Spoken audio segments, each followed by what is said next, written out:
Hello guys, magandang araw ng Sabado sa inyo. Welcome to my vlog, no? Arts Clinic po. So, pag-aralan natin ngayon yung Article 20 tsaka Article 21. Kung ano ang pagkakaiba po ng dalawa, no? Unahin po natin yung sa Article 20. Yan po yung tinatawag natin na forfeiture. Paano po ba siya nangyayari during the game, no? So, nangyayari po yan pagka, for example, Team A, kompleto na sila, nandun na po sila sa venue, pumasok na po sila doon sa game time. Tapos yung alas 8, for example, yung game time, yung Team B po, hindi pa po kompleto. So, doon po papasok, kung apat pa lang po sila, orasan po ng ng ating table management ng 15 minutes for forfeiting time, no? Forfeiture. So, forfeiting time. So, kapag hindi naglaps na po yan, mapupurpit po yung Team B kasi hindi po sila playable. Apat lang po siya according to sa article rule 1 natin.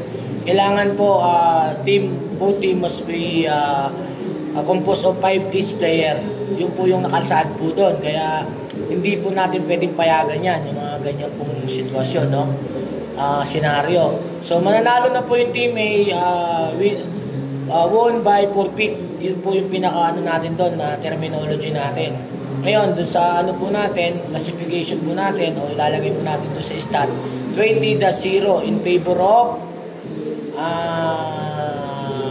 Team A kasi kompleto po sila. So, ganun po ang gagawin natin mga kapitos, no?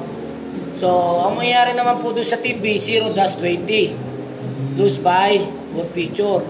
So, ito naman po yung sa default sa Article 21. Na Team A, for example, fourth quarter, 5 minutes na lang, 85-80 po ang kanilang score laban sa Team B. Unahin po natin hindi na po playable ang Team A, kahit lamang po sila, hindi po natin ilalagay yung 85-80. Ang classification po natin dyan, 2-0. Okay, in favor of Team B kasi dalawa pa sila o tatlo, hindi na po playable ang A, kahit lamang sila, talo pa rin po sila. Lose by default po sila doon. Yung Team B naman, dahil playable pa po sila naman po ay mananalo, won by default. Yun po ang ibig sabihin nun, mga kapitos, no?